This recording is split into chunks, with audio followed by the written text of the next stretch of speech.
Hai, perkenalkan namaku Amalia Nurlitasari. Aku dari Universitas Islam Negeri Sunan Kalijaga, Yogyakarta, jurusan Pendidikan Agama Islam. Nah, kali ini aku bakal ngebahas tentang perekonomian yang ada pada dinasti Mamluk. Oh iya, kalian udah ada yang tahu belum sih apa itu dinasti Mamluk? Dan sebenarnya ada apa aja yang terjadi pada dinasti Mamluk di bidang perekonomiannya?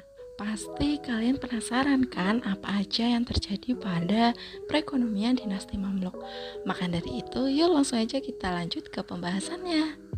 Pada masa kepemimpinan Baibars inilah yang nantinya akan menjadi masa keemasan bagi dinasti Mamluk. Mengapa? Karena Baibars mampu dalam bidang ekonomi membuka rute-rute perdagangan dengan Italia dan Prancis, serta membangun berbagai infrastruktur penting di Mesir yang nantinya dapat membangun Mesir sebagai peradaban Islam yang terkemuka.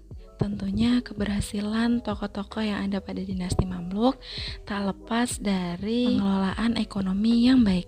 Mengapa? Karena pembangunan ekonomi yang baik umumnya akan menentukan kekuatan dari sebuah dinasti tersebut.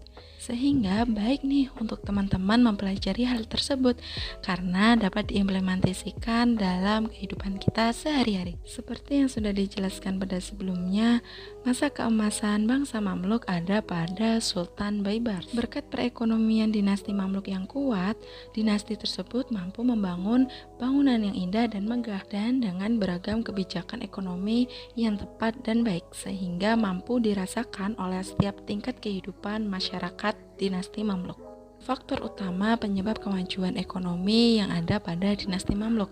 Yang pertama, karena sistem pemerintahan yang dimiliki oleh dinasti Mamluk yang sebelumnya adalah monarki kemudian beralih menjadi oligarki militer, yaitu kekuatan yang dipegang oleh kelompok elit kecil dan masyarakat tidak memiliki kata senioritas. Dengan sistem ini, biaya politik dan kekerasan dapat dibatasi melalui kontribusi sumber daya dari perputaran kekuasaan, sehingga tidak dapat menciptakan konflik dan perebutan kekuasaan sebab setiap sultan yang berkuasa dapat fokus dalam pengembangan ekonomi yang dibantu oleh kekuasaan eksekutif. Yang kedua adalah apresiasi bagi para ilmuwan dan akademisi. Pada masa dinasti Mamluk, akademisi dan para ilmuwan dibayar secara langsung oleh istana. Atas kemajuan ilmuwan dan akademisinya, banyak ilmuwan yang bermigrasi dari Baghdad ke Mesir. Mereka menjadikan Mesir sebagai pusat pengetahuan baru di dunia. Oleh karena itu, lahirlah tokoh-tokoh terkemuka seperti Abu Hasan al-Nafis dalam bidang kedokterannya. Dan dalam bidang ekonomi juga ada Ibnu Khaldun sebagai ayah sosiologi dan ahli sejarah yang menekuni di bidang ekonomi dan menciptakan karyanya yaitu Muqaddimah tentang prinsip-prinsip ekonomi, dan beliau yang menginisiasi konsep pembangunan ekonomi yang diformulasikan menjadi siklus yang mudah dimengerti. Kemudian yang ketiga ada pembangunan hubungan dagang dengan negara-negara asing. Dinasti Mamluk adalah dinasti yang terbuka untuk bekerja sama dengan siapapun di bidang ekonomi, khususnya mereka yang membuka hubungan dagang dengan berbagai negara, termasuk umat Kristen Mediterania dan Italia melalui ekspansi rute perdagangan. Dalam hal ini, Kairo mampu menghubungkan rute-rute perdagangan Laut Merah dan Mediterania dengan Eropa. Hubungan ini menjadi salah satu faktor yang membuat Ibnu Khaldun merasa terkagum-kagum dengan kemajuan peradaban yang dicapai oleh Kairo dan Mesir dinasti Mamluk loh.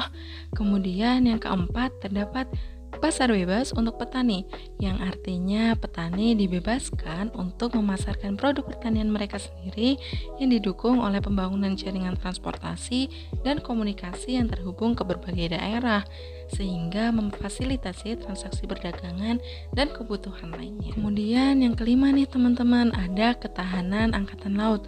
Hal ini merupakan hal yang paling penting karena ketahanan angkatan laut tidak hanya mempertahankan wilayah dari serangan para pejuang perang salib, tetapi juga membuktikan keunggulannya dalam menguasai rute-rute perdagangan, terutama yang ada di Laut Tengah. Namun belum sampai situ saja, terdapat kemajuan lainnya yaitu yang terakhir di bidang keefektifan penggunaan properti wakaf. Wakaf merupakan alat ekonomi yang paling efektif selama dinasti Mamluk, sebab mana hal itu memungkinkan mereka dan keturunan mereka untuk hidup dengan aman, tanpa takut aset mereka akan diambil alih oleh sultan. Nah, tidak menutup kemungkinan juga nih teman-teman, terdapat beberapa faktor kemerosotan ekonomi yang dialami oleh dinasti Mamluk yang menyebabkan keruntuhan dari dinasti Mamluk itu sendiri. Faktor utama dari kemerosotan ekonomi adalah dari perang, kemudian wabah penyakit, bencana alam, dan krisis ekonomi. Yang akan kita bahas pertama kali adalah bagian krisis ekonomi. Pihak berwenang justru memulihkan sumber daya dengan menekan pajak regresif, di mana biaya pajak justru dikurangi. Kemudian nih teman-teman, ada yang kedua, yaitu gaya hidup para penguasa. Gaya hidup para penguasa ini sangat berperan loh dalam kemerosotan ekonomi. Kenapa sih? Karena selama Sultan Nasyir dalam pemerintahannya, ia malah menikmati gaya hidup dengan kekayaan yang disia-siakan. Faktor kemerosotan yang terakhir adalah korupsi dan suap juga semakin berkembang pesat.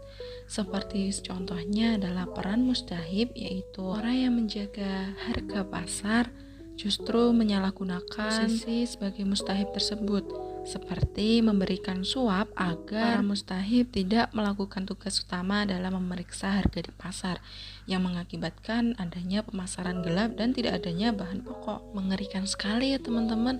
Hal tersebut hendaknya dapat membuat kita di masa sekarang dapat belajar dari kesalahan masa lalu. Oleh karena itu, dengan kita dapat belajar dari kesalahan bangsa Mamluk, kita dapat berkontribusi kepada perekonomian Indonesia agar perekonomian Indonesia dapat semakin maju dan berkembang di kancah internasional. Oke, wah nggak terasa ya teman-teman, sekarang kita udah ada di akhir penghujung pembahasan kita kali ini. Semoga apa yang aku sampaikan dapat bermanfaat ya buat teman-teman. Oh iya, kalau kalian suka dengan video ini, jangan lupa like, comment, dan subscribe. Oh ya, terutama share ke teman-teman kalian agar ilmu ini dapat bermanfaat bagi kita semua. Oke, until next time, bye-bye.